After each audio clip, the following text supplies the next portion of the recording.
desinformar a população e isso não contribui para o debate. O crime do presidente foi gostar de comer pão com leite condensado. Amanda. Eu acho que assim, ministro, boa tarde, seja muito bem-vindo. É a Amanda. Eu acho que essa última frase do Lacombe ela é feliz, porque acho que ela resume um pouco a polêmica que foi feita em cima da história, que acho que era mais uma matéria, uma reportagem sobre curiosidades, né? Eu até estou com o título, estou com a matéria original do portal, foi publicada pelo portal Metrópolis, e o título é o seguinte: mais de 1,8 bilhão de reais em compras. Carrinho do governo, né, como se fosse um carrinho de supermercado, carrinho do governo federal tem de sagu a chicletes. Então ele fala aqui no governo federal, não se refere somente ao presidente Bolsonaro, e quando você lê a matéria fica claro, tem notas do Ministério da Economia, Ministério da Defesa, então a reportagem fez sim o papel de ouvir o outro lado para entender por que havia tanto dinheiro gasto ou empenhado comprometidos, né, com esses valores em particular, com chiclete ou com leite condensado. Mas o que eu quero perguntar ao senhor, ministro, é sobre a reação que teve o presidente Bolsonaro ontem numa churrascaria, quando ele voltou a usar a palavra chulas para se referir à imprensa. O portal da transparência existe justamente para isso, né? Para que a imprensa e para qualquer cidadão possa consultar o que é gasto pela administração pública, possa acompanhar o gasto, que afinal de contas é dinheiro público, dinheiro dos nossos impostos. O senhor não acha que, por outro lado, é um desserviço atacar a imprensa com palavrões e palavras chulas e não reconhecer o dever que tem de fiscalizar e muitas vezes, porventura, até de corrigir matérias que tenham sido mal interpretadas ou que possam conter algum erro de informação? Olha, Amanda, a tua pergunta é excelente, mas eu vou pelo seguinte lado, assim, o presidente é um homem só, apanhando de 1 milhão de pessoas. Chega uma hora que você extravasa. O que eu acho é que esse tratamento cordial ele tem que vir de ambos os lados, ele não recebe essa contrapartida. É um ataque muito grande 24 horas por dia. Nem eu, nem você, nem ninguém que está aqui recebe o nível de pressão que ele recebe. Então chega uma hora que a pessoa extravasa, o que eu acho que tem que ter um respeito amplo. Eu acho que a reportagem, por mais que ela tenha ouvido os lados, se você lê com calma, você leu só a chamada da reportagem, quando você lê no interior, ele faz diversos comentários meio que tendenciosos a tentar jogar na conta do presidente. Lá ele não fala, ele ouve os ministérios, mas na reportagem, quando você lê, isso que eu falei está bastante claro, sempre com carrinho do governo, também não faltou isso. Então, vincula o leite condensado ao leite condensado com o pão que o presidente comeu. Então, eu acho que isso que ficou muito ruim. Eu acho que a gente tem que realmente melhorar esse contato com a imprensa, mas isso parte dos dois lados, não pode partir de um lado só. E quando um único homem, que recebe a pressão de todo mundo, extravasa, eu acho que isso faz parte, é uma parte normal. Mas vamos começar por essa história. Peço desculpas como jornalista por essa reportagem infeliz, né, sobre compra de leite condensado, goma de mascar, sem aquelas questões típicas de jornalismo, né, o que, quem, como, quando, por quê. Trabalharam só com o quê? A compra, né, de alimentos, entre eles leite condensado, goma de mascar. Que explicações o senhor tem? A gente conhece aqui já, claro, somos pessoas bem informadas, mas muita gente comprou a primeira matéria que saiu e está achando realmente que a família Bolsonaro está com o Palácio da Alvorada cheio de leite condensado, de latas até o teto do Palácio, ministro. O senhor pode explicar como é que funcionam essas compras, por que esses gêneros são necessários? Lacombe, obrigado pela oportunidade de explicar. Vamos lá tentar explicar para a população como é que funciona isso. O governo federal ele realiza as compras normalmente através de licitações. Essas licitações elas têm que ser planejadas para um período longo. Por exemplo, o gênero alimentício, normalmente a gente compra para 1 ano. Então tem que se pensar, quando você vai comprar, em licitar o máximo de itens possíveis que atendam todas as necessidades e imprevistos durante o ano. Essa licitação não é a compra, é somente um processo em que várias empresas participam, oferecem dentro das quantidades que nós colocamos o preço que ela venderia, né? E esse preço ele vai vigorar durante a vigência daquele contrato. Bem, essa é a primeira fase. Todos esses dados eles são chamados ComprasNet. E lá a gente consegue acessar que o Ministério tal comprou tantas coisas, quer dizer, na verdade fez uma licitação de determinados itens com a intenção de comprar. Bem, Quando o ano começa e as coisas vão se desenrolando, iniciam-se as compras propriamente ditas, com base nessas licitações que foram realizadas. Essas compras que são realizadas, Lacombe, elas iniciam, eu não compro tudo de uma vez. Por exemplo, se vai durar um ano, eu vou comprar como se fosse no mercado. Eu vou e faço a compra do mês ou de um período. E eu vou pagando isso por etapas. O que nós verificamos quando o primeiro ponto, quando a repórter foi lá fazer a pesquisa, é o seguinte: toda a fase de pagamento do governo federal é dividida em 3 etapas: empenho, liquidação e pagamento. O empenho é quando eu digo assim, olha, eu gero um documento que eu falo, eu assumo o compromisso de comprar isso. No empenho eu detalho os pedidos, eu coloco lá, leite condensado, por exemplo, 10 latas de leite condensado, 100 quilos de arroz, 100 quilos de feijão. Ao preço tal, que é o preço da licitação, que dá tanto. Mas vamos supor que eu chegue lá no fornecedor e ele fala assim, olha só, eu não tenho 100 quilos de arroz, eu só tenho 80. Então, ele fornece 80, eu liquido porque eu só recebo 80 e eu pago 80, eu não pago 100, eu pago 80. Esses valores do pagamento, eles não estão especificados em cada item, eles só fazem referência à nota fiscal.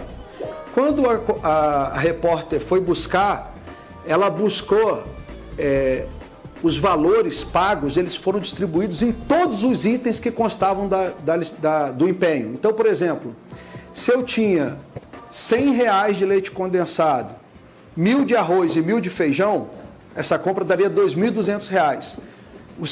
A busca que ela fez buscava R$2.200 para cada item.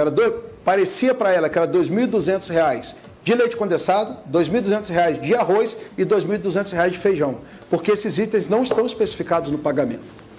Então, hoje, o que eu quero deixar claro é que o governo federal não consegue dizer assim, nós compramos exatamente tantas latas, nós conseguimos dizer quanto que nós empenhamos. O pagamento é outra etapa que não está nesse nível de detalhamento. Pelos cruzamentos que nós já fizemos, e esses números ainda não estão fechados, o presidente deu uma ordem que nós levantássemos tudo, ao invés dos 15 milhões, na verdade, nós estamos chegando perto de compras de leite condensado de R$2.540.000, que foram empenhados. Esse valor pode cair em termos de pagamento, mas para eu ter essa certeza, eu precisava contar nota fiscal por nota fiscal, o que se torna praticamente impossível. Vamos supor que os R$2.540.000 empenhados fossem reais, forem exatamente o que eu paguei depois. Isso daria praticamente a um preço de R$5, uma distribuição se só os militares tivessem consumido 1,3 latas de leite condensado por militar por ano.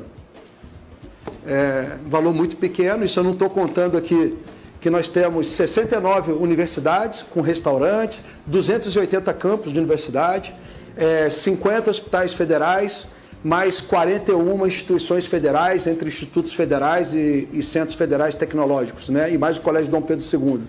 Então, assim, o grande problema da reportagem, Lacombe, foi tentar chegar a conclusões e depois o que eu achei foi o mais problemático da reportagem é tentar vincular, num tom de deboche, todas essas compras ao presidente.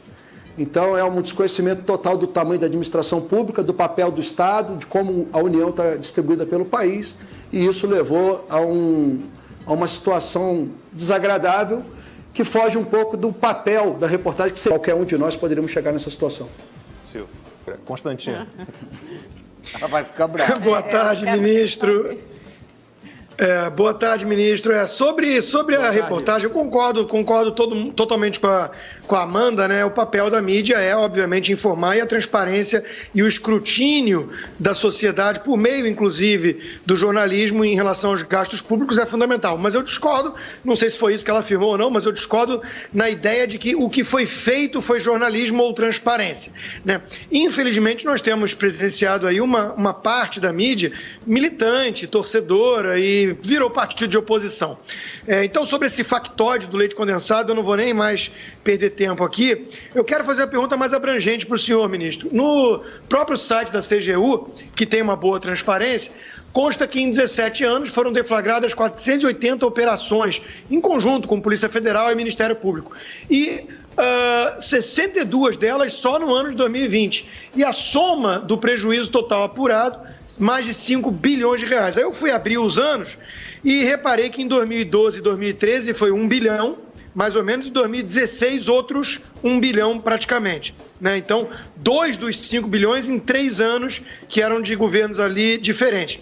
E o número de operações, ministro, vem aumentando, mas não necessariamente o número de descoberta de fraudes ou de apreensão. Sim. A pergunta que eu quero fazer é muito direta. Né?